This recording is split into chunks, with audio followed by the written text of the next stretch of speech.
to consider the chanting of Hare Krishna as one of the auspicious ritualistic activities which are offered in the Vedas as fruitive activities. Karma Kanda. Number 9, to instruct a faithless person about the glories of the holy name. Number 10, to not have complete faith in the chanting of the holy name and to maintain material attachments even after understanding so many instructions on this matter. It is also an offense to be inattentive while chanting. Every devotee who claims to be a Vaishnava must guard against these offenses in order to achieve the desired success, Krishna Prema.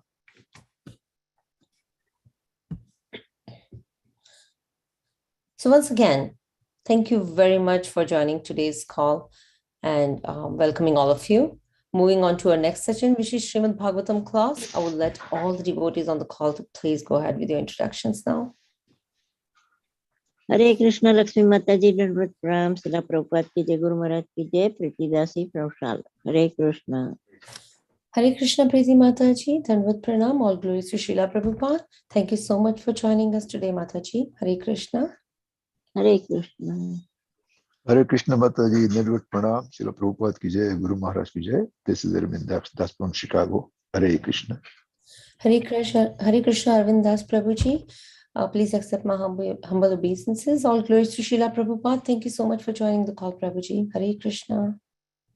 Hare Krishna, Hare Krishna. Mataji. Please accept my humble obeisances. All glories to Srila Prabhupada, all glories to the assembled devotees on the call, and all glories to Guru Maharaj. This is Anita from Sharjah. Hare Krishna. Hare Krishna, Anita Mataji. Dandvat Pranam. All glories to Srila Prabhupada. Thank you so much for joining the call, Mataji. Hare Krishna.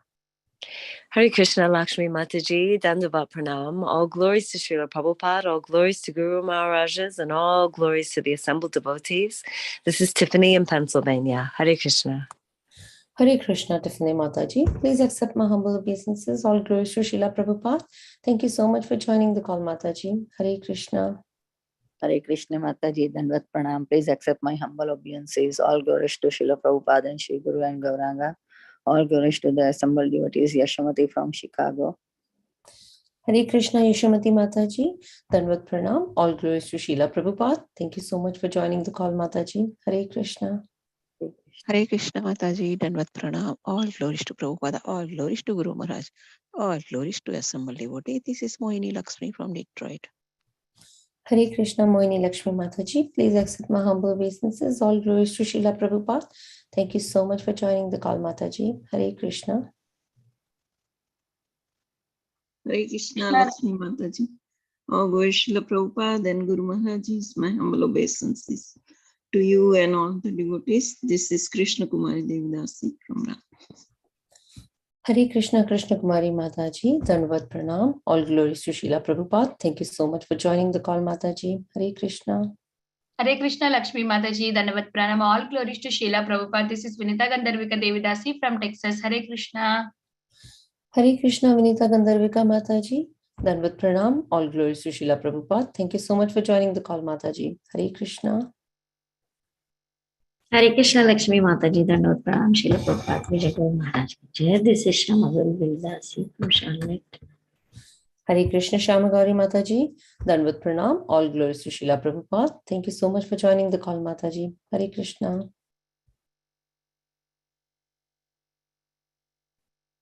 Hare Krishna, Lakshmi Mataji. Please accept my humble obeisances. All glories to Srila Prabhupada and all the assembled devotees.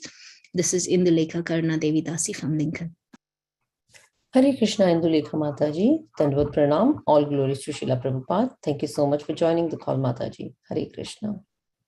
Hare Krishna, Lakshmi Mataji. This is Kamadaki Dasi from Baltimore. Please accept my humble obeisances. All glories to Srila Prabhupada, all glories to Guru Maharaj, and all the devotees. Hare Krishna. Hare Krishna, Kamadaki Mataji. Dandvat Pranam. All glories to Srila Prabhupada. Thank you so much for joining the call, Mataji. Hare Krishna. Thank you, Mataji. Hare Krishna. Hare Krishna Mataji, Dandvat Pranam to you and all Vaishnavas. Srila Prabhupada Salgurudev ki Jai, Vrinda. Hare Krishna, Vrinda Mataji. Dandvat Pranam. All glories to Srila Prabhupada. Thank you so much for joining the call, Mataji. Hare Krishna. Hare Krishna Mataji, my humble obeisances to you and all assembled devotees. Guru Maharaj ki Jai, Prabhupada ki Jai. This is Shivani from Ashram, India. Hare Krishna. Hare Krishna Shivani Mataji, Dandavat Pranam. All glories to Srila Prabhupada. Thank you so much for joining this call, Mataji. Hare Krishna.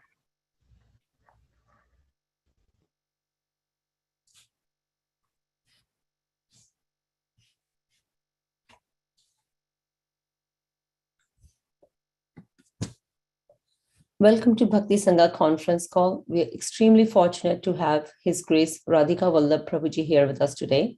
And Prabhuji would be enlightening us by discussing Srimad Bhagavatam, Canto 5, Chapter 18, and verse 34.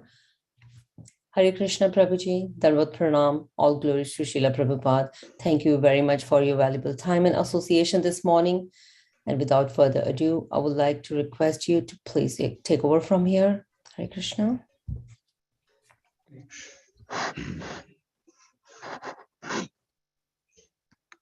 Om Namo Bhagavate Vasudevaya.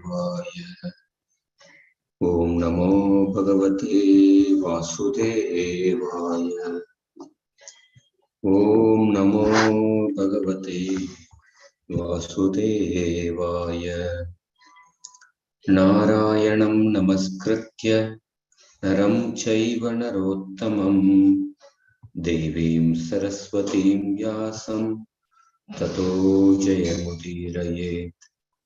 Nashtaprayeshvapatreshu Nityam Bhagavata Sevaya Bhagavati Ruttamashloke Bhaktir Bhavati Naishtiki Krishnaya Vasudevaya Devaki Nandanaya Cha Nandagopakumaraya Govindaya Namo Namaha. Om Jnanatimirandasya Jnananjana Shalakaya Chakshuronmilitam Yena Tasmai Shri Gurave Namaha. Shri Chaitanya Manobishtam Sthapitam Yena Bhutale Swayam Rupa Kadamayam Tadati Swapadantikam Vandeham Shri Guru Shri Yuta Padakamalam Shri Gurun Vaishnavamscha Shri Rupam Sagrajatam Sahagana Raghunatanvitam Tam Sajivam Sadvaitam Savadutam Parijana Sahitam Krishna Chaitanya Devam Shri Radha Krishna Padan Sahagana Lalita Shri Vishakanvitamscha He Krishna Karuna Sindhu Dinabandho Jagatpate Gopesha Gopika Kanta Radha Kanta Namostute Tapta Kanchana Gaurangi Radhe Vrindavaneshwari Vrishabhanu Sute Devi Pranamami Haripriye Vancha Kalpatarubhyascha Kripa Sindhubhya eva cha Patitanam Pavanebhyo Vaishnavebhyo Namo Namaha. Jai Sri Krishna Chaitanya Prabhu Nityananda Shri Advaita Gadadhar Srivasadi Gaura Bhakta Vrinda. Hare Krishna Krishna Krishna Hare Hare Hare Rama Rama Rama Hare Hare. Hare Krishna. So we are going to discuss from Srimad Bhagavatam, Canto 5, Chapter 18, verse number 34 and 35 we'll discuss. Uttareshu cha kurushu Bhagavan Yajna Purushaha Krita Varaha Rupa Aste Tam Tu Devi Haisha Bhuhu Saha Kurubir Askhalita Bhakti Yogena Upadavati Imam cha Paramam Upanishadam Avartayati. Word to word translation. Uttareshu on the northern side, Cha also. Kurushu in the tract of land known as Kuru. Bhagavan, the Supreme Personality of Godhead. Yajna Purusha, who accepts all results of sacrifices. Krita Varaha Rupa, having accepted the form of a boar. Aste exists eternally. Tam, him. Tu, certainly. Devi, goddess. Her, certainly. Yesha, this. Bhuhu, planet Earth. Saha, along with. Kurubihi, the inhabitants of the land known as Kuru. Askalita, unfailing. Bhakti Yogena, by devotional service. Upadavati, worship. Imam, this. Cha, also. Paramam Upanishadam, the supreme Upanishad, the process by which one can approach the Lord. Avartayati, chants again and again for the purpose of practice. Translation. Shukdev Goswami said, Dear King, the Supreme Lord in his boar incarnation, who accepts all sacrificial offerings, lives in the northern part of Jambu Dvipa. There, in the tract of land known as Uttara Kuruvarsha, Mother Earth and all the other inhabitants worship him with unfailing devotional service by repeatedly chanting the following Upanishadic mantra. Next verse. Om Namo Bhagavate Mantra Tattva Lingaya Yajna Kratave Mahadvara Avayavaya Mahapurushaya Namaha Karma Shuklaya Triyugaya Namaste. Om, O Lord, Namaha, respectful obeisances, Bhagavate, and the Supreme Personality of Godhead, Mantra Linga Tattvaya, who is understood in truth by different mantras, Yajna, in the form of animal sacrifices, Kratave, and animal sacrifice, Mahadvara, great sacrifices, Avayavaya, whose limbs and bodily parts, Mahapurushaya, unto the Supreme Person, Namaha, respectful obeisances, Karma Shuklaya, who purifies the fruitive activities of the living entities, Triyugaya, unto the Supreme Personality of Godhead, who is full with the 6 opulences and appears in 3 yugas, remaining concealed in the 4th yuga. Namaha, my respectful obeisances, te unto you. Translation and purport by His Divine Grace, A.C. Bhaktivedanta Swami Srila Prabhupada. O Lord, we offer our respectful obeisances unto you as a gigantic person. Simply by chanting mantras, we shall be able to understand you fully. You are Yajna and you are the Kratu. Therefore, all the ritualistic ceremonies of sacrifice are part of your transcendental body. And you are the only enjoyer of all sacrifices. Your form is composed of transcendental goodness. You are known as Tri Yuga because in Kali Yuga you appeared as a concealed incarnation, and because you always fully possess the 3 pairs of the opulences. Purport. Sri Chaitanya Mahaprabhu is incarnation for this age of Kali, as confirmed in many places throughout the Puranas, the Mahabharata, Srimad Bhagavatam, and the Upanishads. The summary of his appearance is given in Chaitanya Charitamrita as follows. Kali Yuge Lilavatara Nakare Bhagavan Atayeva Triyugakari Kahitara Nama. In this age of Kali, the Supreme Personality of Godhead does not appear as a Leela-avatara, an incarnation to display pastimes. Therefore, he is known as Triyuga. Unlike other incarnations, Lord Sri Chaitanya Mahaprabhu appears in this age of Kali as a devotee of the Lord. Therefore, he is called a concealed incarnation, Channavatara. Hare Krishna. So we are reading this beautiful verse. The prayers offered by the residents of Jambu Dvipa. So in the Jambu Dvipa, there are 9 tracts of land. So one of the tract of land is called as the Uttara Kuruvarsha. So in the Uttara Kuruvarsha, the presiding deity of the Uttara Kuruvarsha is Varahadev.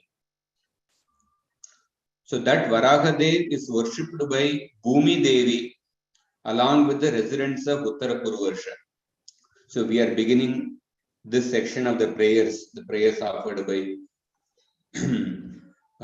Bhumi Devi to Varahadev. So I will go through the verses. Maybe if you can keep the possible, you can skip that, focus on the verse so that when I explain the meaning, you can hear. Uttareshu cha kurushu. That means in the tract of land known as Uttara Kuruvarsha, Bhagavan Yajna Purushaha, the Supreme Personality of Godhead, who is Yajna Purusha, who is the form of the sacrifices, or who accepts all the sacrificial offerings, or who is the person who is worshipped by the Yajnas, Yajna Purushaha, Krita Varaha Rupa. So he actually, having accepted the form of Varaha Rupa, Aste, he is living there eternally. Tam tu Devi Haisha Bu. So in that particular place, Bu here refers to the Bhumi Devi, Mother Earth. So Mother Earth, Saha Kurubir. Saha Kurubir means, Kurubir refers to the residents of the Uttara Kuruvarsha. So in that place, Mother Earth, and along with the other inhabitants of Uttara Kuruvarsha, what do they do? Askalita Bhakti Yogena Upadavati. Upadavati means Aradayati, worship. And Askalita Bhakti Yogena is the, they worship by the process of Bhakti Yoga. Bhakti Yogena. And what is the nature of that Bhakti Yoga? Askalita. Askalita is the Visheshana or the adjective to describe the Bhakti Yoga. So they worship the Bhumi Devi along with the residents of Uttara Puruvarsha. They worship the Varahadev by the process of unfailing devotional service. Askalita. Bhakti will never fail to give a result. With unfailing devotional service. Askalita Bhakti Yegena Upadavati. And then what else they do? Imam cha Paramam Upanishadam Avartayati.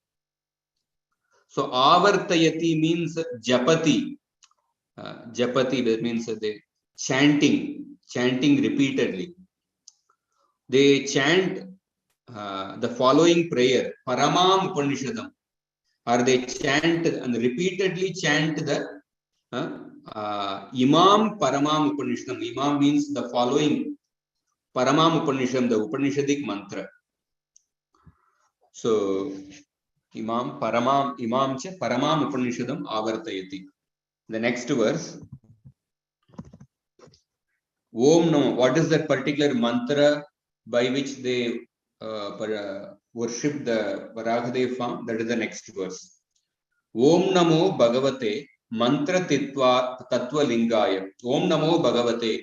I offer my respectful obeisance to the Supreme Lord, who is Mantra Tattva Lingaya, who is known in truth by the mantras. Who is known in truth by the mantras. Or it means that who is the personification of the mantras. There is a verse in the first canto, 5th chapter, 38th verse. Iti murti abhidanena mantra murtim amurtikam yajate yajna purusham sa samyak darshana puman. So mantra murtim amurtikam. So the Narada Muni worshipped the deity by using this mantra. So the mantra murtim amurtikam. Mantra murti, the word comes. Mantra murti means the Lord whose body is the mantra. Or by chanting the mantra, the Lord appears. The Lord who is revealed by chanting the mantra. So the same here, mantra tattva lingaya. The Lord who is known in truth by the mantras. When we chant the mantras, the holy names of the Lord is revealed, the Lord is known in truth. Yajna Kratave. So Yajna Kratave, Yajna is that sacrifice which is performed without animal killing. And kratu is that sacrifice which involves animal killing. So yajna kratave means you are the form, the Lord is the form of the sacrifice with animal killing and without animal killing. Of course, the sacrifices with animal killing, those animals are, they get a superior body when they are actually sacrificed. It is not, they get elevated. So yajna kratave, the Lord who is the form of sacrifice with animal killing and without animal killing. Maha advaraya avayavaya. Maha advara avayav. Maha advaraya avayavaya. So advara is another name for sacrifice. Avayava means the part. Or the Lord is the limbs of the great sacrifices. All there are so many limbs of the sacrifices, like sacrificial ingredients, the particular sacrificial arena, the sacrificial priest, and the instruments used in the sacrifice, the mantras used in the sacrifice. All these are different limbs of the sacrifice. So Maha Advaraya Avayavaya, that means all these limbs of the sacrifice are also the Supreme Lord. Maha Advaraya Avayavaya. Maha Purushaya, and the Lord who is the great Purusha. Namaha Karma Shuklaya. Karma Shuklaya. He has a Karma Shuklaya means Shuklaya here refers to the Shuddha Sattva. So the Lord has a form of Shuddha Sattva. Even in his actions.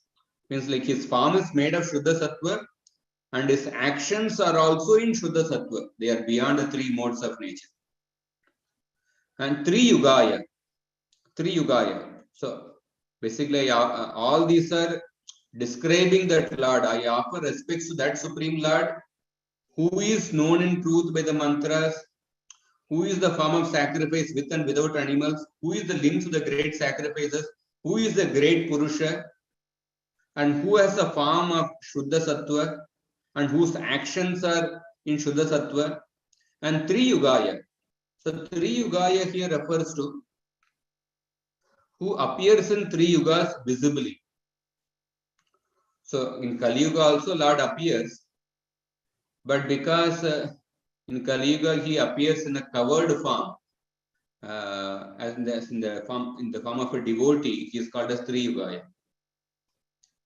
Or Tri Yugaya means that the form who has three pairs of qualities. Three pairs of qualities refers to the six opulences: Aishwaryasya, Samagrasya, Viryasya, Yashashasya, Jnana Vairagyayosya. Six opulences are there. The Lord who appears in three yugas visibly, the Lord who has three pairs of qualities or six opulences. In Kali Yuga, the Lord appears in covered form. Therefore, he is called as Tri Yugaya. Or in the Kali Yuga, the Lord does not appear as a Leela Avatara. Therefore, he is called as Tri Yugaya. And another reason given by Sridhar Swami why the Lord is called as Tri Yugaya. Sridhar Swami says that here the Varahadev is the personification of the sacrifice, and he is called as Tri Yugaya because the sacrifices started in the beginning of Treta Yuga.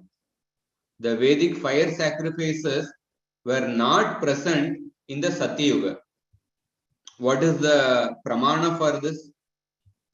There is a verse in the 9th canto, in the Pururava section. It is explained that Pururavasa evasi trayi treta muke nrupa Agnina Prajaya Raja Lokam Gandharvam Yevan.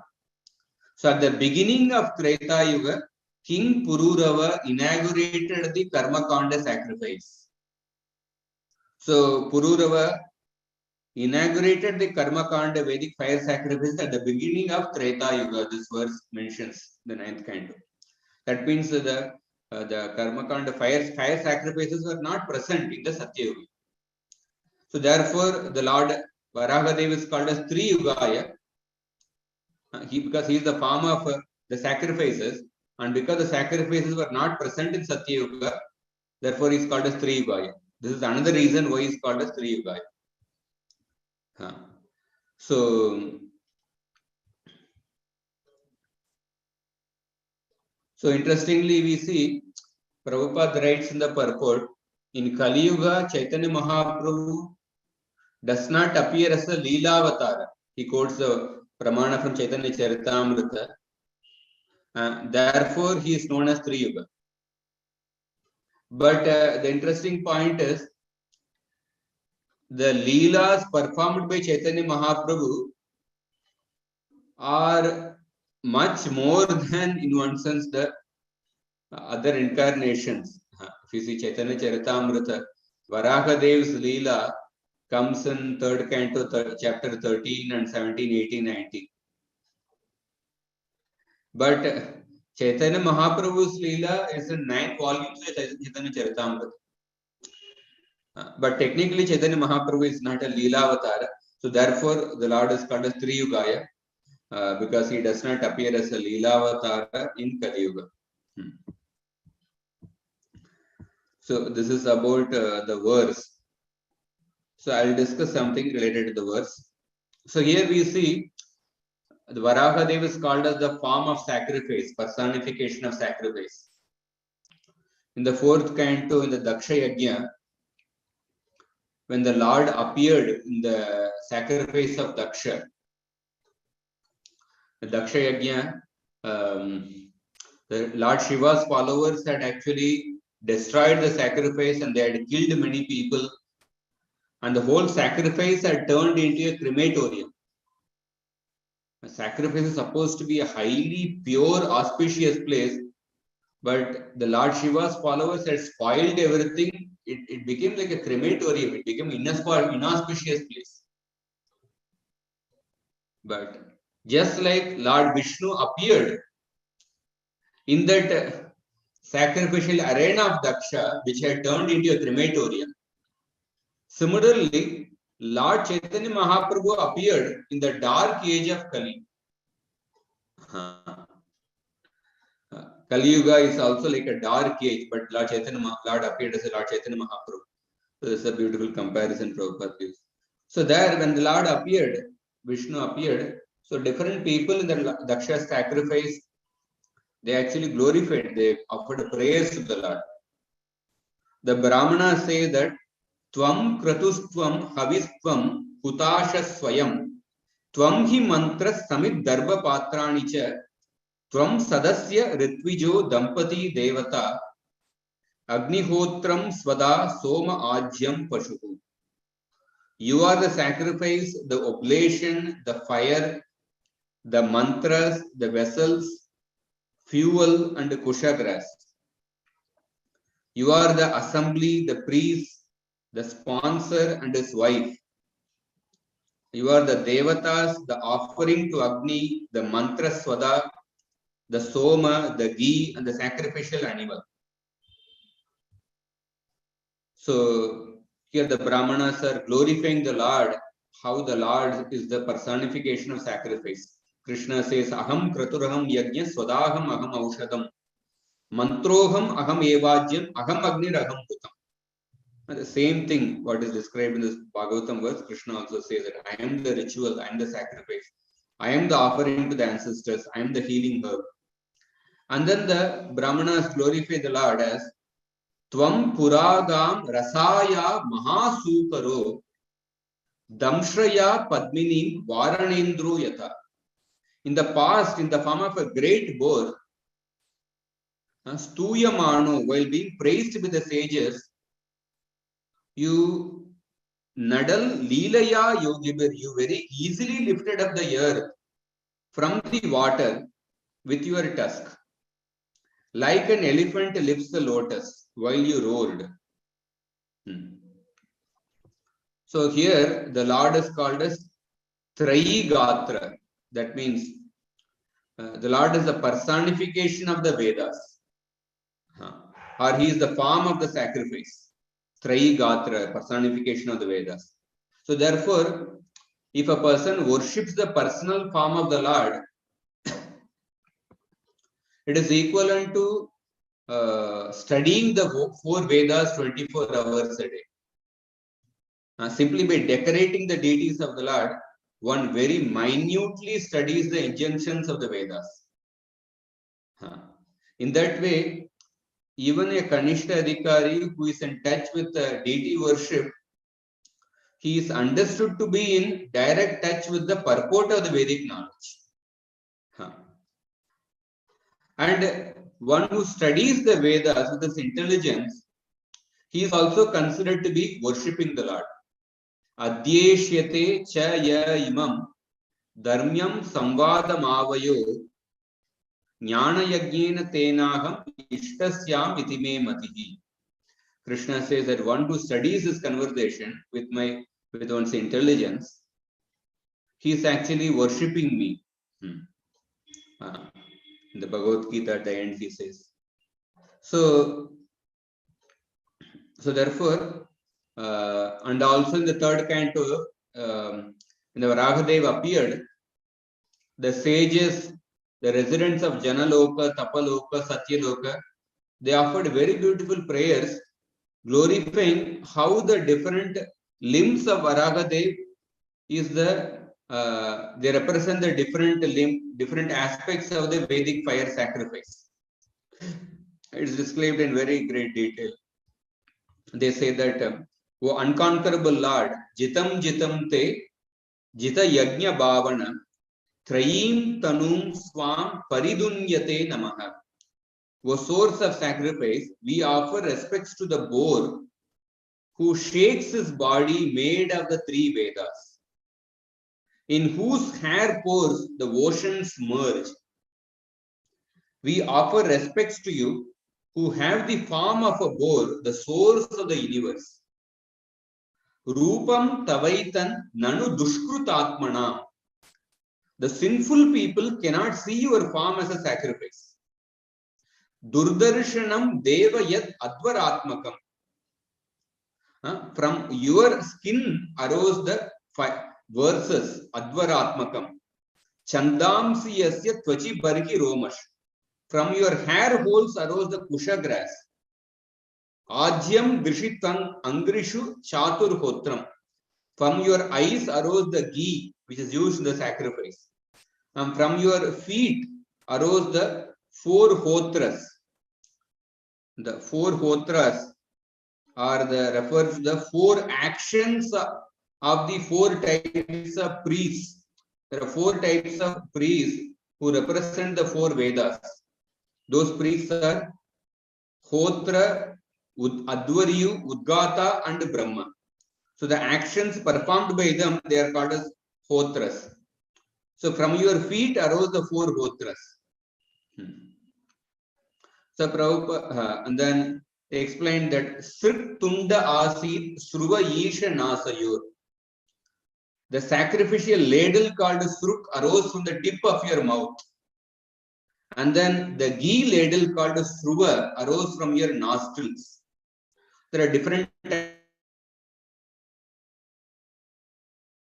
types of vessels used for the storing the ingredients. The Ida vessel arose from your stomach.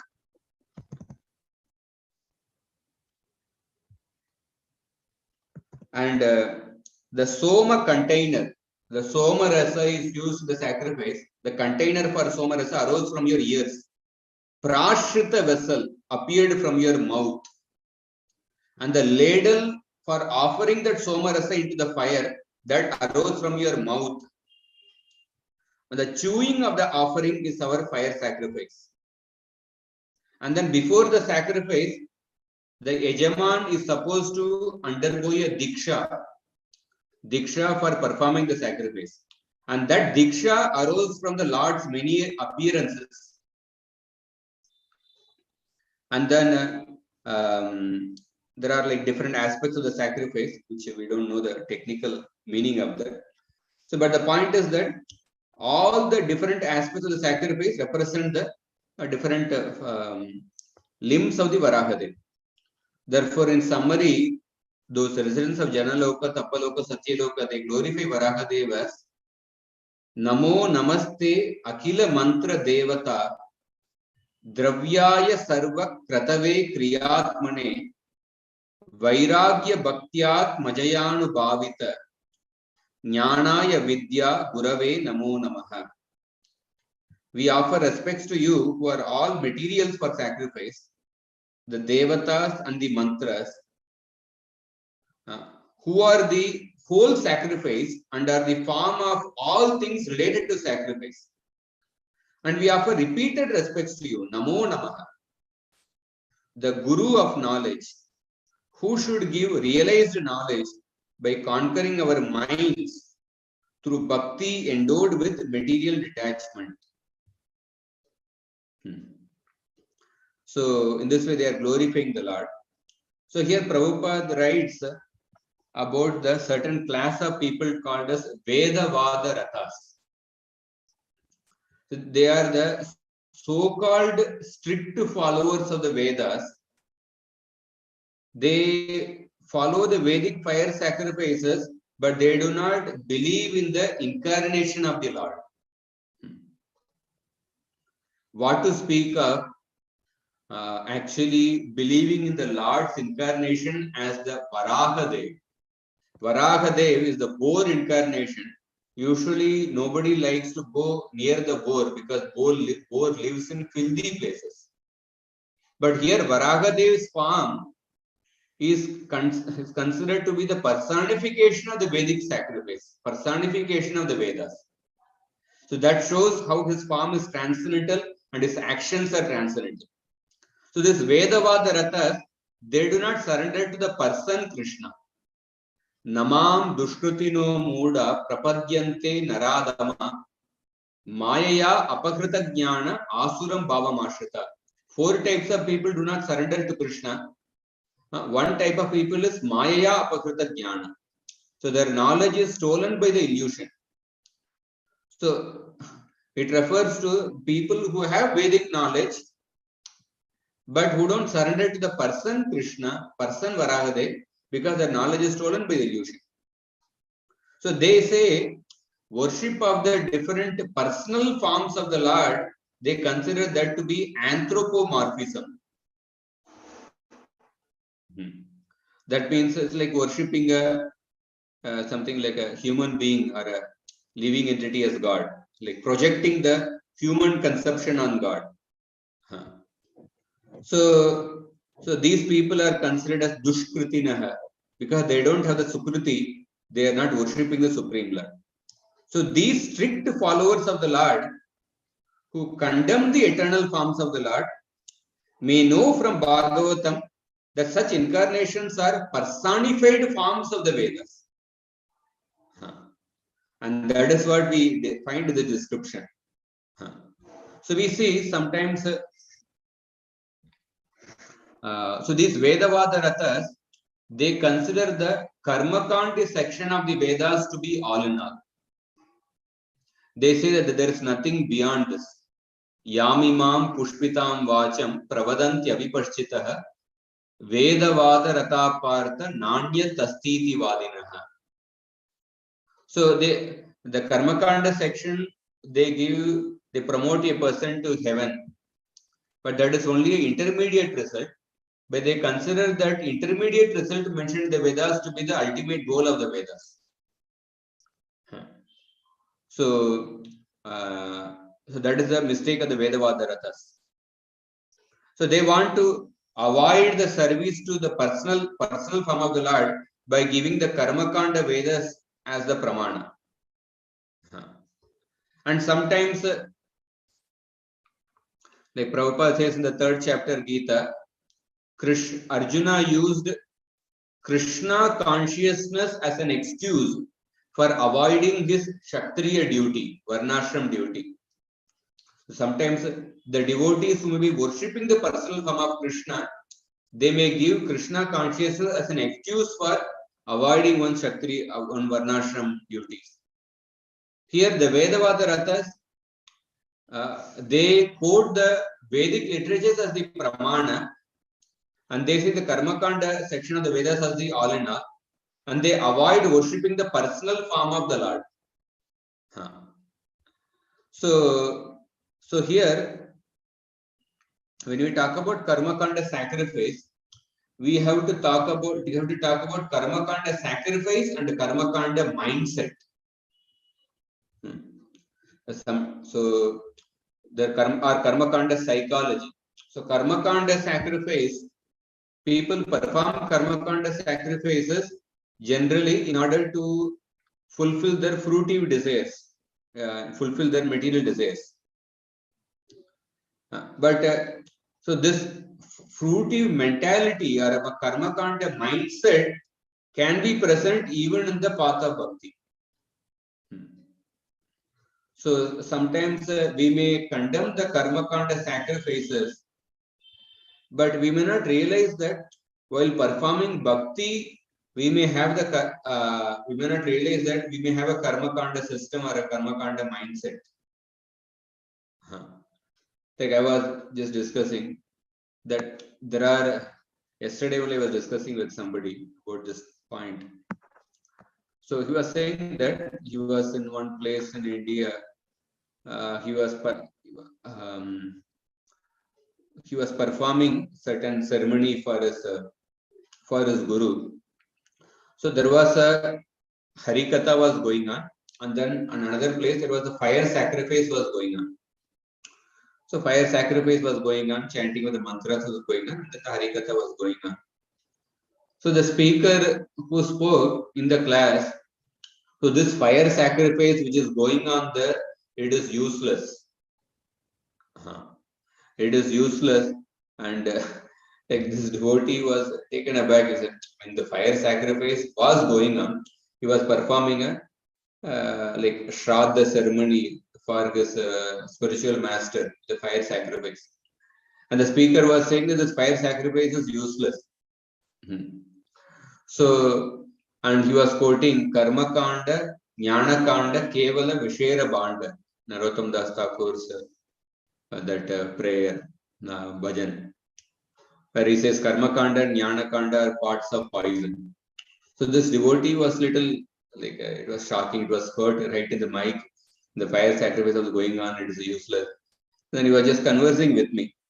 So I was just discussing that when we talk about, when Narottam Das Thakur says Karma Kanda, Jnana Kanda, Kevala Vishera Banda, the Shastras sometimes condemn Karma Kanda.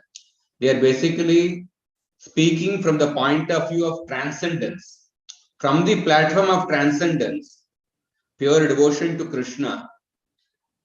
So fruitive activity is something very insignificant. It is something inferior. And then I said that we may sometimes condemn the Karmakanda activity, but we may not realize that we may have the Karmakanda mindset or a fruitive mindset even while say practicing bhakti or teaching bhakti. So I was just discussing, giving as one example. I said that I was attending different online courses related to Sanskrit and different aspects last few years. There are some places like they have almost 200-250 courses, and I said that they are taught by expert people, and they didn't charge. They don't charge a single rupee. They teach the course very professionally by the experts in that field. The courses are all related to basically the auxiliary Vedic literatures, which will help one to understand, say, the Puranas, Ithihasa. They are related to, say, Sanskrit Vyakarana, or sometimes some courses are related to some particular scripture, like for example, Nyaya, or some particular part of Ramayana, some particular part of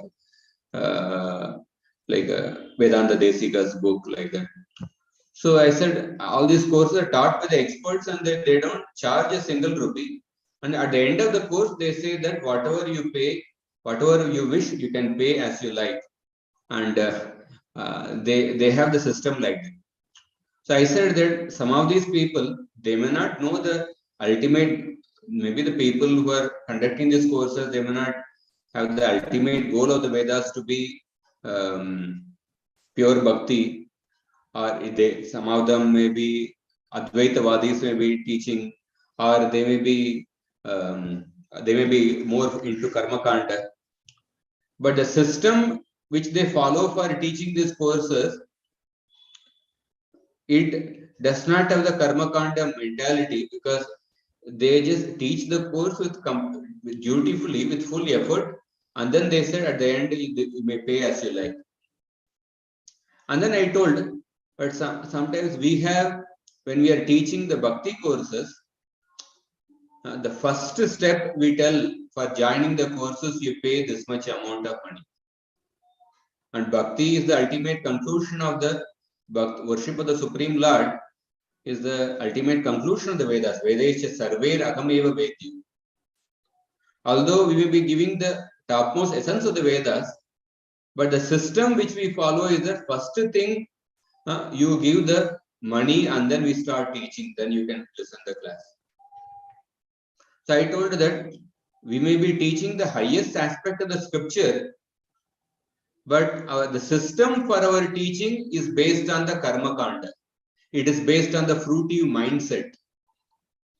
And these people, they may not be teaching the highest aspect of the Vedas, but the system which they follow for teaching is based on Nishkama Karma Yoga. Just perform your duty of teaching, not expecting the result. And at the end, they may give whatever they want. So I told that you have to differentiate between, you not only, it's not simply criticizing the karma kanda activity.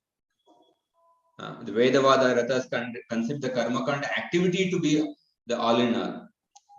But we also have to recognize the karma kanda mindset, which can be present even within our systems where we teach bhakti yoga. So therefore, like if you see the character of Krishna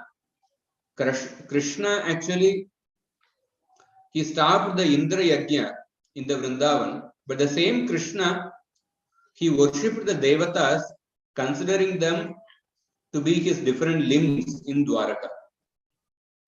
Krishna performed so many sacrifices in Dwaraka. There is the 30th quality of Krishna mentioned in the Nectar of Devotion called as Dharmikaha. Rupa Goswami quotes as an example, Krishna performed so many sacrifices one after another that the Devatas were constantly participating in the sacrifices of Krishna. Because of that, Sachi Devi was not getting the time of her husband Indra in the Swargaloka.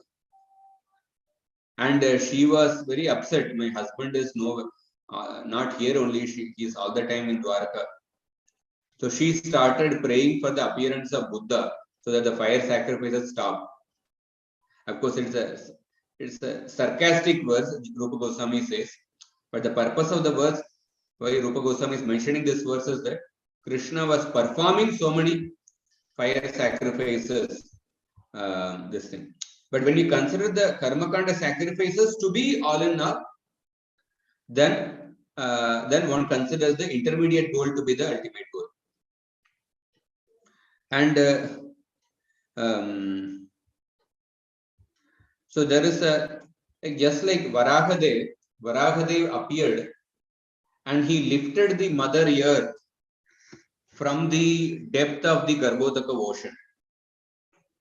Varahadev dived into the filthiest place and lifted the earth. Similarly, Prabhupada also, like a Varahadev, he went to America, he went to places like Bowery, New York. From the point of view of the, say, Vedic culture, from the point of view of Kali Yuga, at that time the Kali Yuga, we can say they were like the very capital or the very capitals of Kali Yuga, or most advanced cities of Kali Yuga. So Prabhupada went to the, in one sense, those places which are degraded from the point of view of the Vedic culture. He went from Vrindavan there. And just like Varahadev lifted the Mother Earth, Prabhupada lifted the people to Krishna consciousness.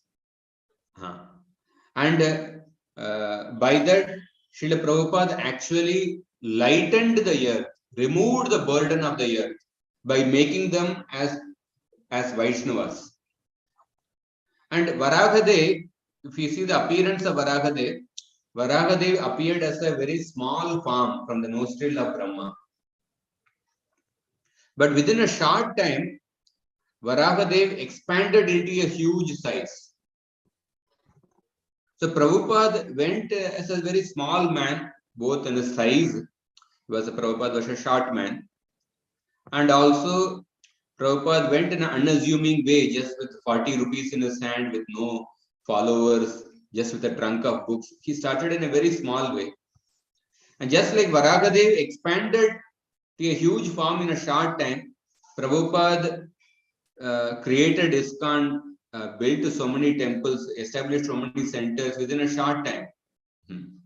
Once Prabhupada said that if the Americans had known for what purpose I was coming to America, they would not have allowed me entry.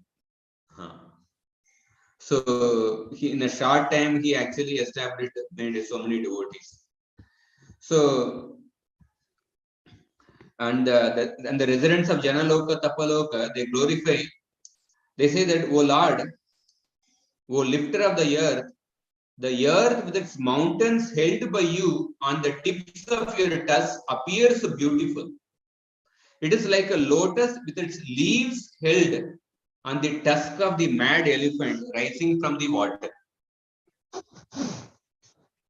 So, so here they are expressing the good fortune of the earth. How the earth is so fortunate being held by Varahadev.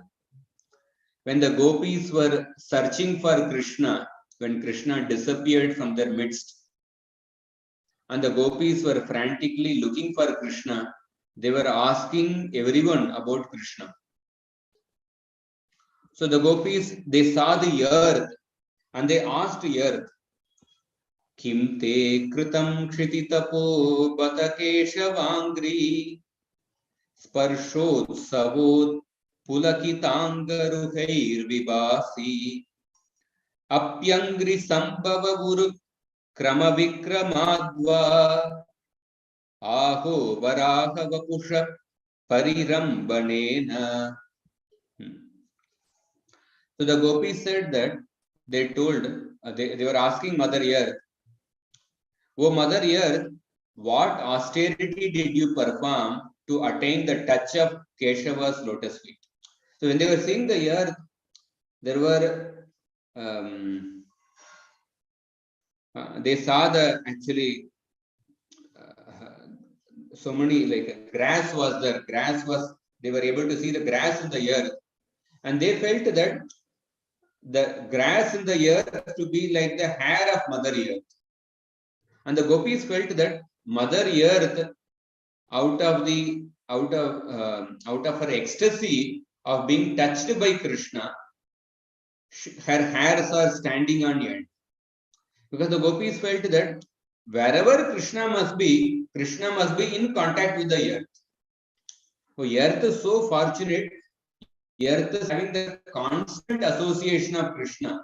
Because of that, the earth, the hairs of the earth are standing on end. She is in ecstasy. And therefore, they want to inquire about the good fortune, about the cause of the good fortune of earth. So, what austerity did you perform to attain the touch of Krishna's lotus feet, which has brought you such great joy that your bodily hairs are standing on end? And you are appearing very beautiful in this condition. Did you achieve this good fortune when the Lord appeared? Did you get this ecstatic symptom when the Lord appeared as Varahadev? When he embraced you as the Lord Varaha? Or did you get this ecstatic? They asked that did you get this ecstatic symptoms because of Krishna's touch of lotus feet, or did you get these ecstatic symptoms even before when Lord Vamanadev appeared and stepped on you in the form of Vamanadev? Or did you get these ecstatic symptoms even before that when the Lord appeared as Varagadev and he embraced you in the form of the boar? So in this way, the sages are glorifying how the earth is appearing beautiful in the association of Lord Varagadev. And they also say that the Varagadev is also appearing more beautiful in association with the earth. Your form of a boar personifying the Vedas appears beautiful with the earth held by your tusks, just as a huge mountain appears beautiful with a huge cloud held on its peak. In the rainy season, if you had gone to certain places where there are mountains, you will see that clouds on the top of the mountain. So that scene where the clouds on the top of the mountain, that scene appears very beautiful. So similarly, that earth held by you because of that you appear more beautiful. The Lord has the beauty of a huge cloud held on its peak. So we see that the earth increased the beauty of Varagadev. So a devotee should act in such a way that he increases the beauty of the Lord, he increases the fame of the Lord, or increases the glory of the Lord. Yashoda means one who increased the fame of Krishna.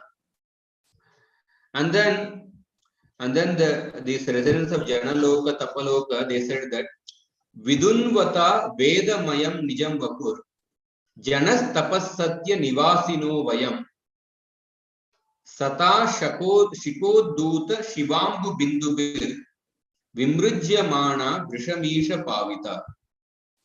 When the Lord as Varagadev, when he came out of the ocean, he actually, Varagadev shook his body. When he shook his body, the water actually sprinkled from his body, and the residents of Janaloka, Tapaloka, Satyaloka, they accepted that water. And they said that when you shake your body made of the Vedas, we, the inhabitants of Janaloka, Tapaloka, and Satyaloka, have become purified by those droplets of auspicious water coming from the tips of your hairs. Normally, nobody likes to take the water actually coming from the bore. But these residents of Janaloka, Tapaloka, Satyaloka, they are highly purified people. They say that we have become purified by accepting those water. And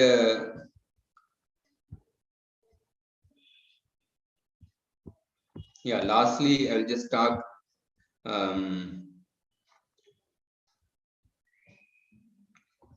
So in the Madhurya Kadambini, Vishwanath Chakravartipad, he talks about the fourth offense to the holy name. The fourth offense to the holy name is what? Blaspheming the revealed Vedic literatures. So why I'm speaking about this is that like the Vedavada Rathas, what they do? Vedavada Rathas, they consider they are the so-called strict followers of the Vedas.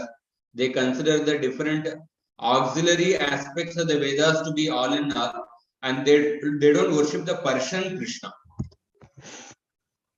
But sometimes, and then on the other hand, there are devotees of Krishna who worship the person Krishna, who may chant the holy names of Krishna.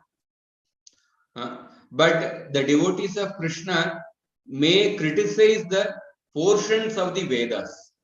They may they may blaspheme the Vedic literatures, or they may blaspheme the Devatas who are glorified in the Vedic literatures, or they may blaspheme the inferior processes as Karma Kanda and Jnana Kanda described in those Vedic literatures. On the one hand, the followers of Karma Kanda and Jnana Kanda, they don't worship the person Krishna. So they are condemned to the Shastras. And here in Madhurya Kadambini, Vishwanath Chakravarti talks about the fourth offense of the holy name. We can see second offense, fourth offense, they are all related. Where the devotees of the person Krishna, they may blaspheme the certain portions of the Vedic literatures, or they may blaspheme the devatas who are glorified in the Vedic literatures, or they may blaspheme the processes of Karma Kanda and Jnana Kanda glorified in those Vedic literatures. So this is also in Aparada. So Vishwanath Chakravarti explains very beautifully. He says that there are many varieties of Shrutis. Some Shrutis, some scriptures establish the path of devotion to Bhagavan, whereas other scriptures establish the path of Jnana and Karma. So those scriptures, they describe the activities of Yajna and so forth. And they sanction the varieties of material enjoyment available in the heavenly planets. So those who are practicing bhakti, they will never blaspheme the scriptures that promote the path of bhakti, because they have unflinching conviction in the words of the scriptures which glorify bhakti. And such faith is the first step on the path of bhakti. But there is a chance that those who are practicing bhakti may blaspheme those shrutis that promote the path of karma and jnana. They may blaspheme those shrutis that glorify devatas, or they may blaspheme the devatas who are limbs of Krishna. So these practitioners of bhakti, having understood that the goals of going to heaven and attaining liberation, they are insignificant, they may become angry when they see that certain scriptures which propound the path of karma and jnana, they may actually criticize these scriptures. Oh, these scriptures are not speaking about bhakti. So these scriptures are useless. They should be burned, or they should be destroyed. So these devotees, since they will feel that because these scriptures do not describe bhakti, they consider these scriptures to be bahirmukha. That means averse to bhakti, and therefore they consider these scriptures to be reprehensible. So those who think like this, they commit the fourth offense to the holy name. So why it is an offense? Because these scriptures which propound the path of karma and jnana, they actually make a specific endeavor to bring those who are qualified for karma and jnana, but who are not qualified for bhakti. So they are trying to bring these people who are qualified for karma and jnana to the door of bhakti, to the entrance of the temple of bhakti. So, for example, there are people, there are the Jnana Kanda scriptures, the scriptures dealing with the path of Jnana Marga. Engage those people who are qualified for Jnana in the practice of Jnana. And in this way, they guide them on the path of the bliss of impersonal Brahman. And when those people pursuing the path of Jnana when these people attain the association of pure devotees, then they become enchanted by the pleasure available in the bhakti rasa. So then they will consider the path of jnana to be insignificant, and then they will take to bhakti and they become blessed. In the same way, those scriptures which talk about the path of karma kanda, they allure the people, the sense gratifiers who are not qualified for bhakti. They allure these people to the immediate pleasure available in the heavenly planets, and they engage them in the path of karma kanda or the sakama karma. in which different fire sacrifices are made. So therefore, therefore, in this way, these people, the wayward persons who are engrossed the sense pleasure, are not encouraged to attain the heavenly enjoyment.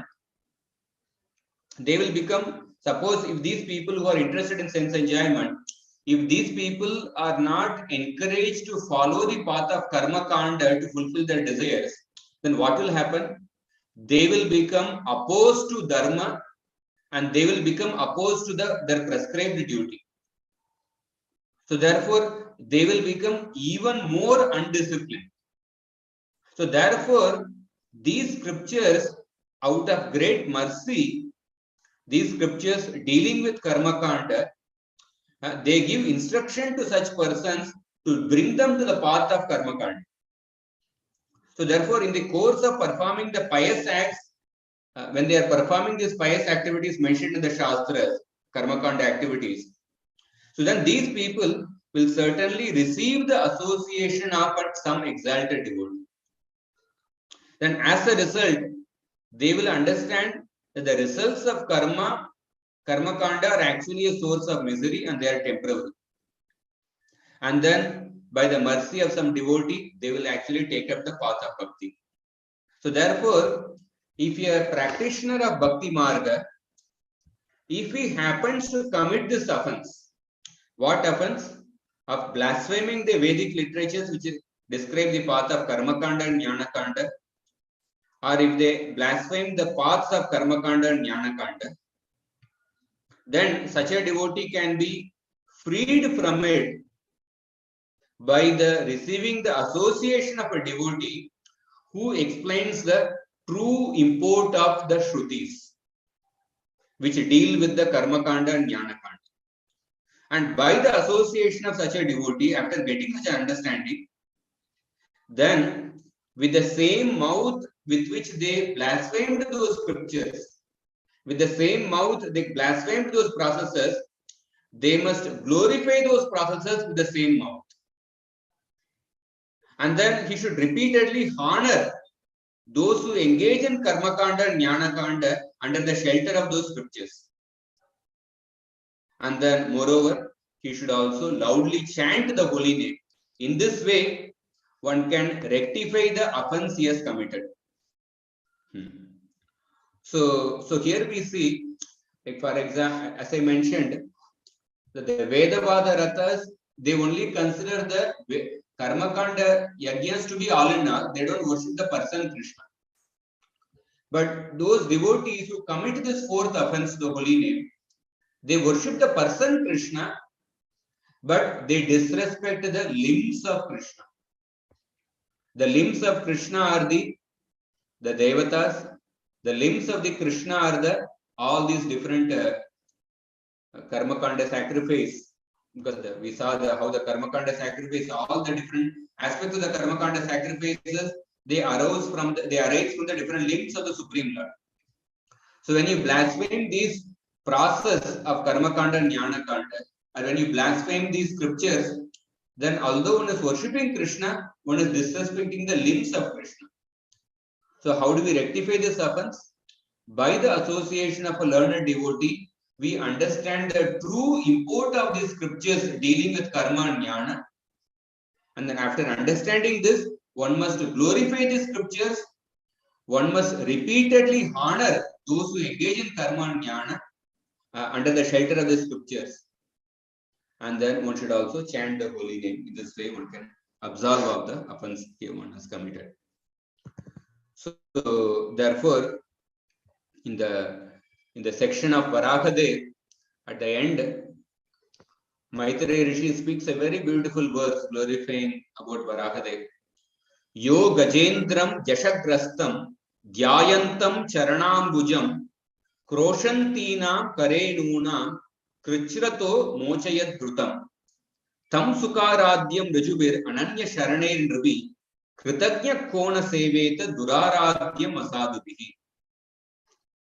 Maitreya Rishi says that which grateful person would not worship the Supreme Lord, who quickly rescued the king of the elephants, Gajendra, from the material world, when he was caught by the crocodile,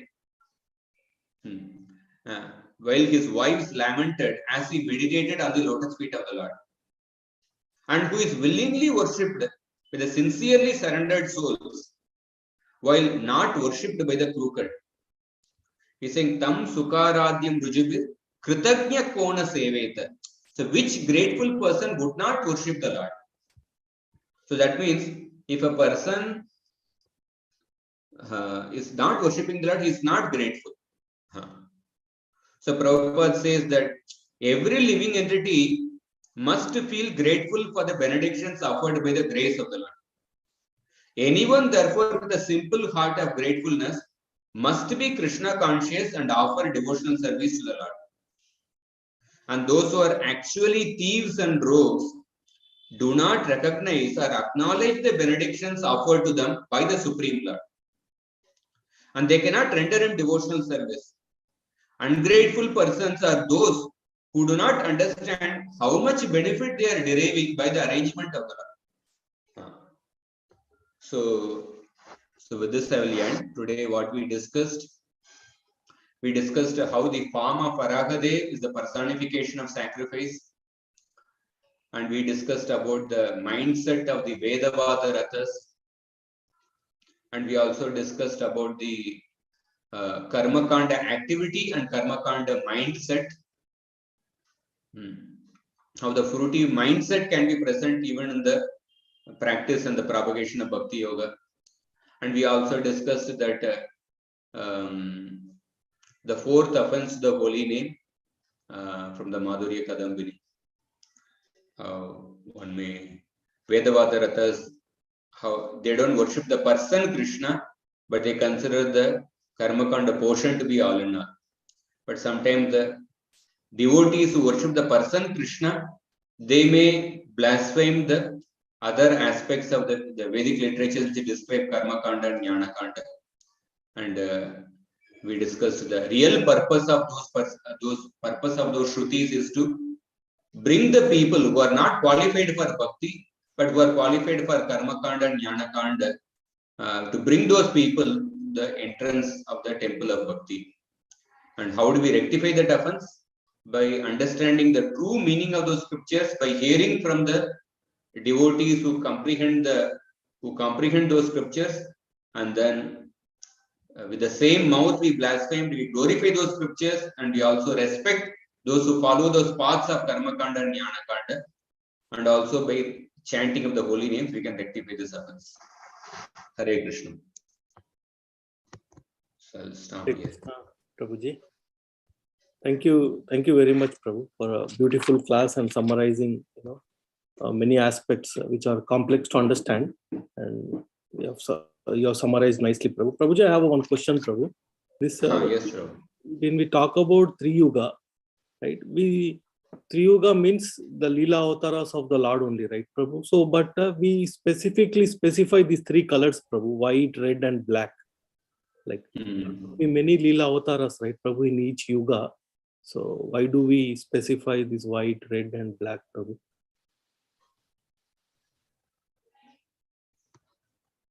See, in any avatara the Lord appears, whatever activities he performs is a Leela. There is a Yuga avatara, Manvantara avatara, Shaktyavesh avatara, all his activities are Leela.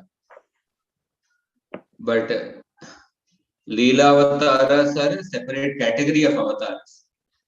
So those Leela avataras, they have the specific forms. Asan Varna Trayohyasya Shukle Krishne. So your question is why we tell why these Leela avataras have the specific colors you are asking? Yeah, only we say white, red, and in each Yuga we specify white, red, and black, Prabhu. There could be many avatars have appeared, right, Prabhu, in each Yuga. No, many avatars appear. See, in each Yuga, there's a Yuga avatar. Manvantara avatar appears once in Manvantara. There may be other avatars in that Yuga. But those, I think the four colors refer to Leela in the particular yuga. So the Lord assumes a particular, when he appears as a Leela he takes a particular color. So Shukle refers to the Leela in the Satya Yuga, I think, forget the name. And then in the Raktavarana he appears in the Treta Yuga. In the Krishna Varana, as Krishna he appears in Dwapar Yuga. And in Pita Varana he appears in Kali Yuga as Chaitanya Mahaprabhu. Thank you very much, Prabhu. Hare Krishna. So, Anita Mataji, please go ahead, Mataji, with your question. Hare Krishna, Prabhuji, Dandavat Pranam. It's a very nice class, Prabhuji, about how the devotee should not blaspheme the scriptures. So you told a wonderful interpretation you gave for the devotees and the Vedic Vadis also who do not surrender to Krishna. So, Prabhuji, my question is, so initially you were saying about the Three Yuga, right? So I don't know, I missed something over there. So can you just repeat it, Prabhuji? And also, lastly, you told something about Gajendra prayers or something you told. So I didn't get that, Prabhuji. Can you explain it? See, Three Yugaya, I gave three meanings to that word Three Yugaya. The word Three Yugaya comes in the today's verse, the 35th verse. So the Lord is called as Three Yugaya because he appears only in three yugas. But what about Kali Yuga? Kali Yuga also Lord appears as Chaitanya Mahaprabhu. Now, because in Kali Yuga he appears in a covered form, in the form of a devotee, in the mood of a devotee. So therefore he is called as Three Yugaya. This is one reason why he is called as Three Yugaya. Second reason is that the Lord is called as Three Yugaya because in Kali Yuga he does not appear as a Leelavatara. Only in the other three yugas he appears as a Leelavatara. So in Kali Yuga, if you see, Buddha appears. Buddha is a Shaktyavesh avatar. And Kalki appears. I think Kalki is classified as a Leelavatara, sometimes as a Shaktyavesh avatar. In Kali Yuga, the Lord appears as Chaitanya Mahaprabhu. Chaitanya Mahaprabhu is a Yugavatara. So in Kali Yuga, the Lord does not appear as a Leelavatara. Only in the other three yugas he appears as a Leelavatara. So therefore, the Lord is called as Three Yugaya. And then another reason why he is called as Three Yugaya is that Three Yugaya means that Lord who has three pairs of qualities. Three Yugaya means the Lord who has three pairs of qualities. Three pair means what? 3 into 2, 6. That means the Lord who has 6 opulences. So Three Yugaya means the Lord who has 6 opulences. The form of the Lord who has 6 opulences. And then another meaning of the word Three Yugaya means, Three Yugaya is that here Varahadev is called as the personification of the yajnas. And Varahadev is called by the word Three Yugaya. So that means it shows that the yajnas were not present only in 3 yugas. The yajnas, the fire sacrifices was not present in the first yuga, Satya Yuga.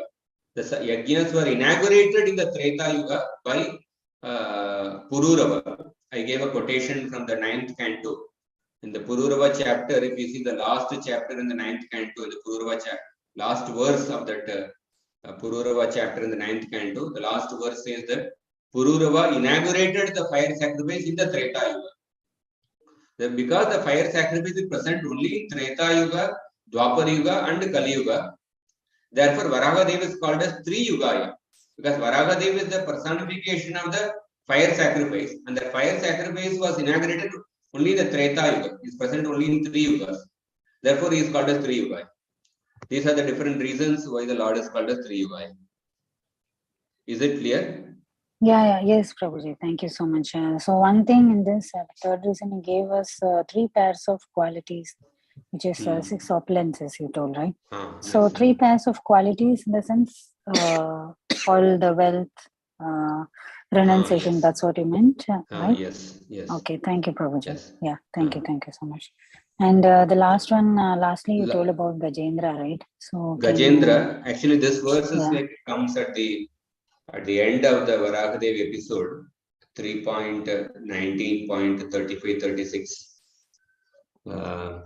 So there, Maitreya Rishi, after describing the whole episode of Varahadev, he says that which grateful person would not worship the Lord? He doesn't specifically mention Varahadev here, but he says that which grateful person would not worship the Lord, who quickly rescued the king of the elephants, Gajendra, from the material world when he meditated on the lotus feet of the Lord. So I just I just quoted that verse. So. Thank you so much, Prabhuji. Very nice class, Prabhuji. Hare Krishna. Hare Krishna.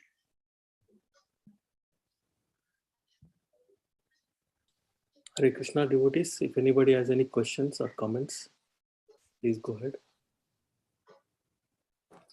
Hare Krishna, Prabhuji. Yes, ma'am. Yeah, thank you for today's class. Prabhuji, regarding, you spoke about the Karma Kand people, even Prabhupada, he speaks in Bhagavad Gita 3.26, so as to not to disrupt the minds of the ignorant people attached to the fruitive results of prescribed duty. A learned person should not induce them to stop work. Rather, by working in the spirit of devotion, he should engage them in all sorts of activities for the gradual development of Krishna consciousness. Yes. Yeah, thank you much for sharing this. Thank you. Karmakanda mentions Karmakanda path also elevates a person gradually. Yeah, thank you for Hare sharing. Krishna, Prabhuji. Prabhuji, you were saying about Yashoda Maya, like you were saying Varahadev when lifted the earth, he was also, his beauty also increased. Then immediately you told something about Yashoda Maya. So I said can that you just like Mother Earth increased the beauty of Varahadev. When the clouds are there on the top of the mountain, the clouds increase the beauty of the mountain. Similarly, earth increased the beauty of Varahadev. So I said that a devotee should increase the beauty, the glory, and the fame of the Lord. Just like Mother Earth increased the beauty of Varahadev. And Yashoda, one of the meaning of the word Yashoda means one who increased the fame of Krishna, or one who made Krishna famous. That is one meaning of the word Yashoda. Actually, it's all famous, but still devotees, they increase the fame of Krishna even more by glorifying Krishna. Yashoda increased the fame of Krishna. That is the meaning of the word Yashoda. Yasha means fame. The one who made Krishna famous. Thank you, Prabhuji. Hare Krishna. Thank you so much. That's what I said. Hare Krishna, Prabhuji. Prabhuji, I have one question, Prabhu. This one, we were recently reading Adi Leela. It says Shankaracharya, who is an incarnation of Lord Shiva, is faultless because he is servant carrying out the orders of Lord. But those who follow his Mayavadi philosophy are doomed. They will lose all their advancement in spiritual life, right? So now it's also like how to balance this one, Prabhu. Like Shankaracharya is an incarnation of Lord Shiva, but we have to blaspheme the Mayavadis, or we have to, doom their philosophy, so that because it is wrong, right? So do we glorify Shankaracharya or do we not glorify him? Yeah, no. Shankaracharya is faultless. Acharya nahi dosha. There's a direct words in Chaitanya Charitamrita. Chaitanya Mahaprabhu is telling to Prakashanand Saraswati. There is no fault in Shankaracharya. But he says how he points out he says the explanation given by Shankaracharya in Shariraka Bhashya, that is like a cloud which is covering the real meaning of the Vedanta Sutra. So when we say we have to defeat the Mayavad philosophy, like we have to follow the footsteps of Chaitanya Mahaprabhu. The Chaitanya Mahaprabhu, when we see both these episodes, Chaitanya Mahaprabhu is dealing with Prakashananda Saraswati and Sarvabhauma Bhattacharya. One thing we find is that Chaitanya Mahaprabhu dealt with them with great respect. With great respect, he dealt with them, and then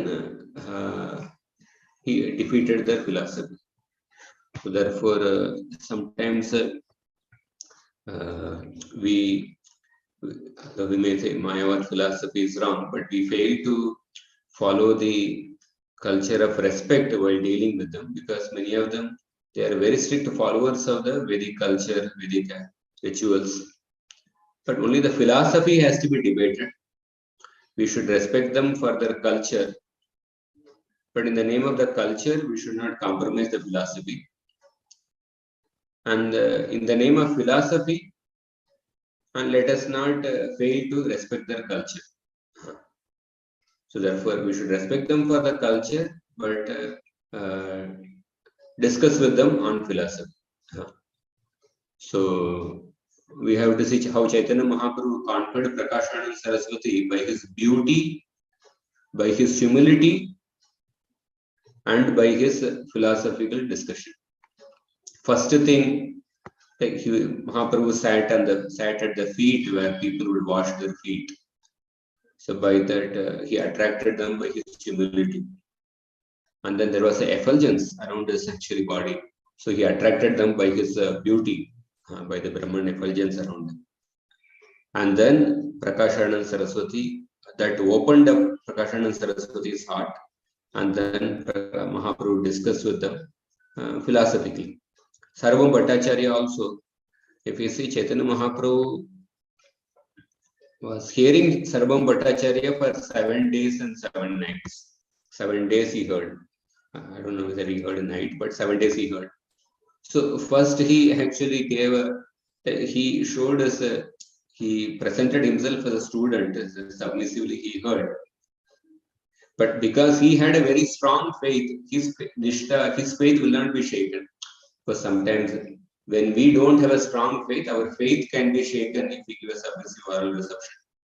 But Mahaprabhu, again with Sarvabhauma Bhattacharya, he actually, by his submissiveness and humility for hearing for 7 days, he opened the hearts of Sarvabhauma Bhattacharya, and then when his heart became opened, then he discussed the philosophy with him. Therefore, this is what we can learn from Chaitanya Mahaprabhu, how he actually dealt with the followers of Shankaracharya. Yeah, thank you. Thank you very much, Prabhu. Very nice answer. Easy to understand, Prabhu. Thank you very much, Prabhu. So if anybody has any comments or questions, otherwise we can end the call here. Hare Krishna, Prabhuji. Very, very beautiful class, Prabhuji.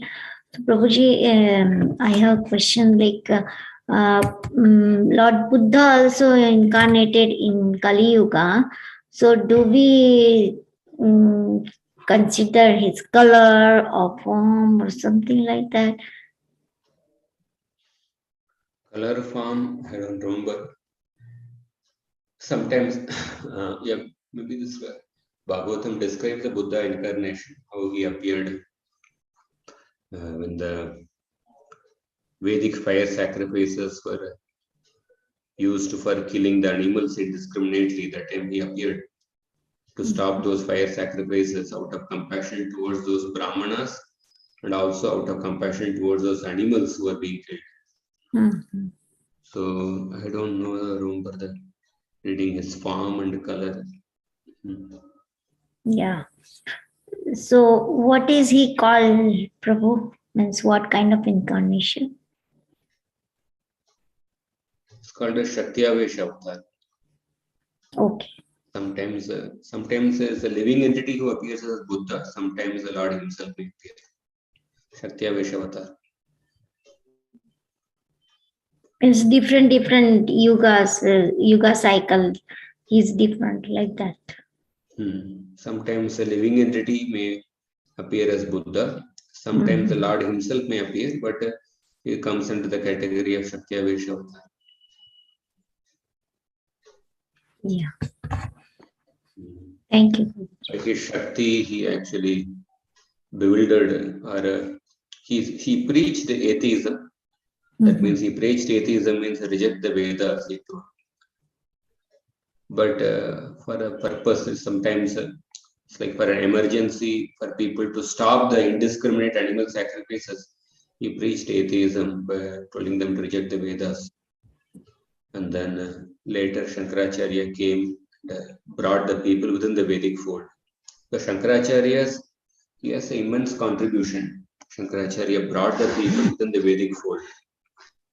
And Shankaracharya also spoke the Buddhism in an indirect way, but by quoting the Vedic authority. So because it has to be a gradual, all the acharyas, the different acharyas, they are like, suppose there is a relay race. If you are saying the relay race, a group of say 5 people take part. The first person goes, he runs for some time, and then he gives passes on to the next person. And then he goes, runs for some time, and then he passes on to the next person. In that way, the group of 5 people, they ultimately reach the target. The different acharyas, they are like the different members in the relay race. So Buddha appeared to stop the fire sacrifices, and he told them to reject the Vedas. He was the first person in the relay race. And then the Shankaracharya came, and then he appeared. He brought the people within the Vedic fold. But he couldn't do the complete task. He had to speak something which appears like Buddhism, but also give the Vedic authority. So he brought back the Vedic authority, and then he established the Panchopasana worship of the Surya, worship of the Ganapati, worship of Durga, worship of Shiva and Vishnu. In that way, it's a great contribution of Shankaracharya by bringing people within the Vedic fold. I went to Kashmir 2 months back, and there also there's a temple established by Lord Shankaracharya, the temple of Lord Shiva in Kashmir. Very beautiful temple on the top of a hill. So Shankaracharya's contribution is immense. But he was the second person in the relay race. And then came the Ramanujacharya and Madhvacharya. And they tried to defeat the philosophy of Shankaracharya, and they established their Siddhantas, Vishishtadvaita and Shuddhadvaita. And then the final person in the relay race is Chaitanya Mahaprabhu, who actually established who gave the Achintya Abheda Tattva, the most complete understanding of the Vedic scriptures in the form of the Achintya Abheda Tattva. The living entity is qualitatively one with the Lord, at the same time quantitatively he is different from the Lord. This inconceivable oneness and difference. So this way these acharyas, they are like part of our overall plan. So, but sometimes people who don't understand the overall plan, sometimes followers of Shankaracharya, Prabhupada says that they may be stubborn about the Shankaracharya. At the end of his life, he said that Bhajagovindam, Bhajagovindam, Bhajagovindam, Mudamate. Just give up all these word jugglery, just worship Lord Govinda. This is the highest, like Shankaracharya told. But the followers of Shankaracharya, sometimes they can become stubborn about the same conclusions or interpretations he gave in the Vedanta Sutra, and they may try to follow the Advaitavad philosophy, which Prabhupada condemns in his purports. So, but again, as I mentioned, we can unite with the Shankaracharya's followers on the platform of Varnashram Dharma. On the platform of culture and Varnashram Dharma, we can unite with them. And when there is a need for philosophy, we can discuss philosophy by following the principles of culture and respect and etiquettes. Hare Krishna. Thank you, Prabhuji. Thank you so much. Hare Krishna, Indulekha Mataji. Please go ahead, Mataji. Hare Krishna, Prabhuji. Dandavat Pranam. Thank you so much for a very beautiful class, Prabhuji. I did have a question, Prabhu. You were explaining how although we are in the bhakti process, there are many situations when we follow the karma kanda and we accept fees like for teaching courses. And we see that in many places also. So my question is, how can we, I mean, it's not always possible to avoid that, because they also would have to sustain the environment, the campus. So what is a good balance, Prabhuji? Yeah, definitely your point is valid.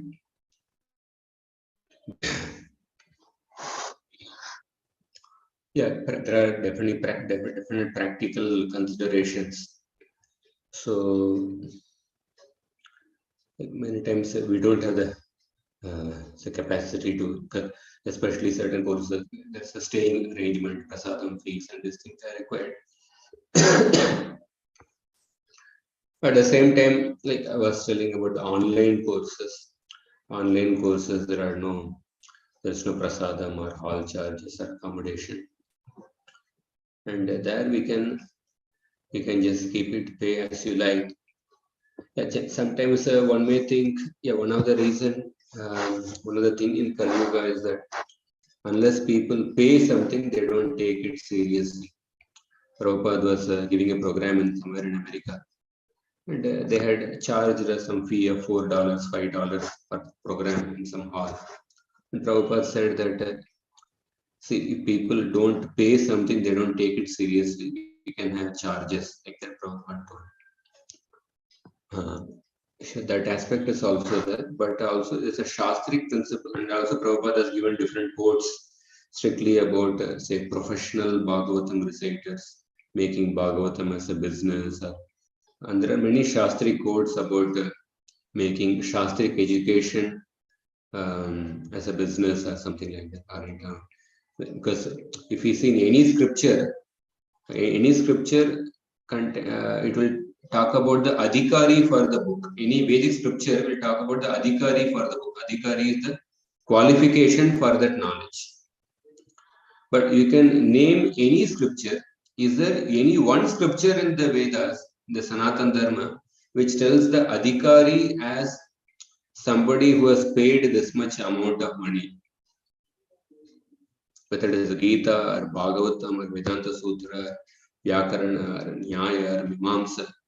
Is there any scripture where it is mentioned adhikari, somebody who has paid this much amount? We don't find that. So, of course, at the same time, I understand the Kali Yuga, people take it seriously when they pay something. So, therefore, in order to make the people take seriously, we can charge something, or we can have a minimal charge when there is there are certain courses with, say, where arrangements need to be done, and there are people who sustain by those courses, because previously when the Varnashram system was prominent, those who teach the Vedic knowledge, the Brahmanas, would be supported by the society. But currently the society is very far away, so there is also I cannot impose that. Okay, those who are teaching by charging money, they are all inferior. I wouldn't want to criticize them, because the society currently, the Varnashram system is not that. They may be sustaining themselves by that, at least by that occupation. So that your point is valid. But at the same time, sometimes in the name of justification, we can actually there could be we may be sometimes using the education for other purposes. That risk is always there. And time and again, sometimes we observe that. And especially online courses, we can keep it free, and then we can say that pay as you like.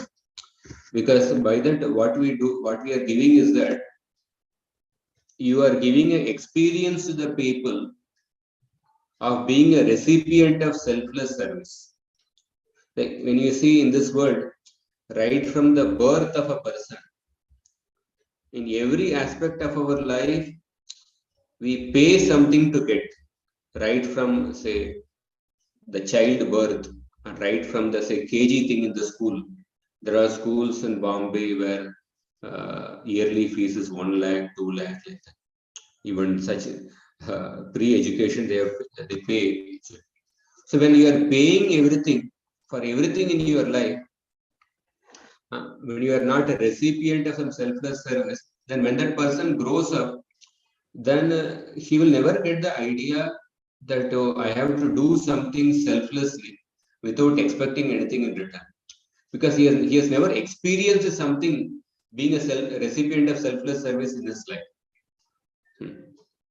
So, but when you are at least giving the Shastric education, especially I would say from the temple point of view, say some individuals who are sustaining by certain courses education, I don't want to condemn them. I don't.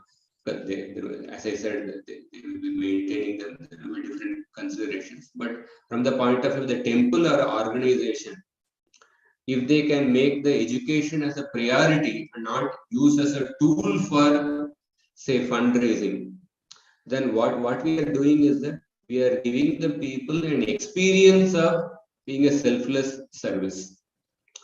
And when they receive that, these people, they put their heart and soul in educating this, giving this knowledge. And then they didn't charge anything, and they are just saying that you pay as you like, whatever. So even if they are not able to pay, or even if they pay very little, even if they are not able to pay at that time, that seed of selfless service is sown in their heart. And they will do something selfless sometime in the future. May not be to this temple, but it may be in some society or in their community.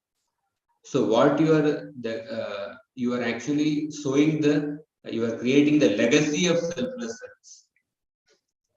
And we may not see the effect of this selfless service immediately. Sometimes, I was suggesting this point to some devotees 2 years back in some online course. Why don't you just keep it pay as you like? And one devotee said that we actually we kept one course like that. So 150 people joined and registered for the course. And after the course, we said that whatever you may want, you can contribute. And then the devotee organizers, he said, hardly very few people contributed. So then I said, so therefore we are not keeping it pay as you like. But I told that, I was thinking later, I said, like when you are growing a tree, when you sow a seed, and you suppose you water the seed for 3 days, can you expect after the 3rd day I should get the mango?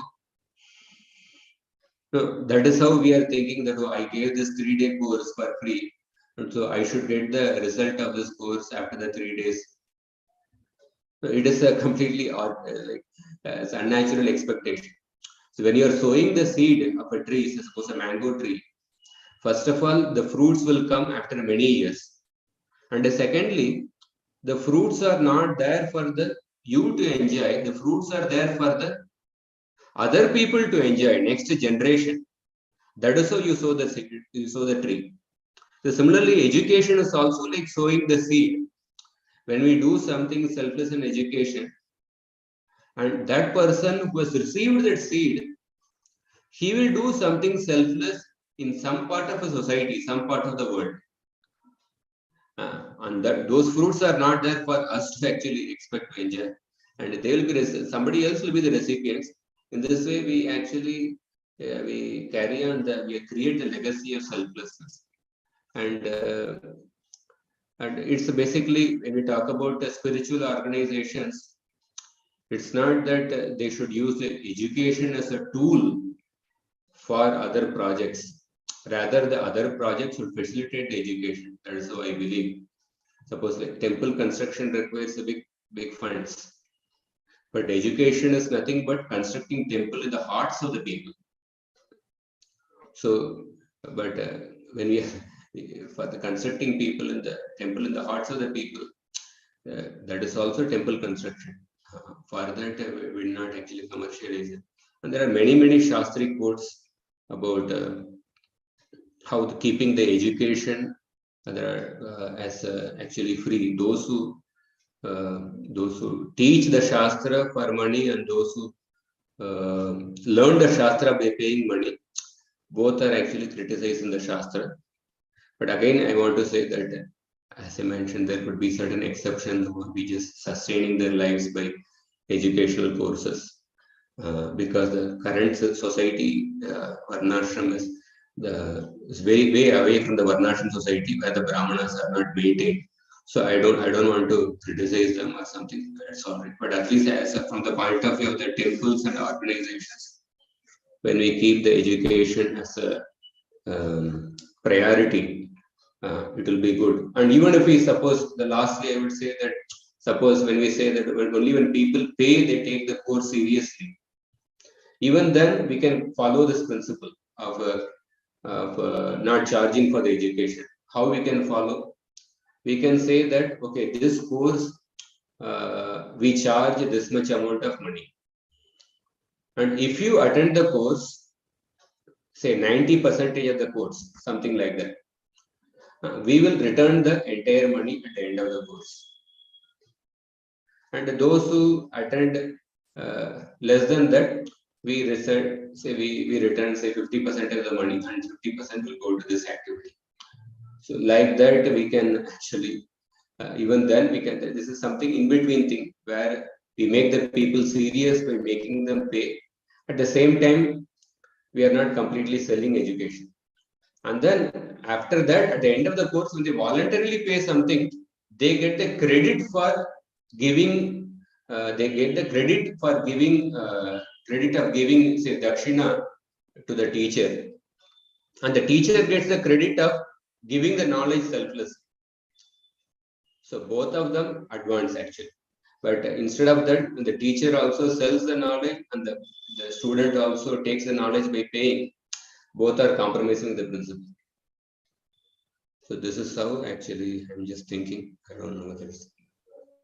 That's a brilliant explanation, Prabhuji. Thank you so much. You gave us common ground. Yeah, many times we do have some courses where we require participants to register also, and this is a free forum. We do not charge for anything. So, but then we see that, okay, maybe 150 participants, they register, but of that 20 or 30 people only attend. So yeah, you have kind of balanced it out. Thank you so much. Hare Krishna, Prabhuji. Hare Krishna, Prabhuji, Dandavat Pranam. What a beautiful answer, Prabhuji. Thank you so much. I really like the idea of, taking the money and giving them back. As the only goal that we are asking them to give the money is that they have to listen what we are saying. They have to get the Krishna consciousness. Yes. That is our actual goal, right? Yes, so yeah, and also they say that is why we are asking, like, if they give money, maybe they will come. But if you put very minimum, also they will not show interest. We ask the correct money and then we'll give them back. And that way they will definitely come to our class. Very, very nice, Prabhuji. Thank you so much. Such a beautiful idea. We should keep this thing. There will be some people who may not be able to afford, who may be having certain financial this thing.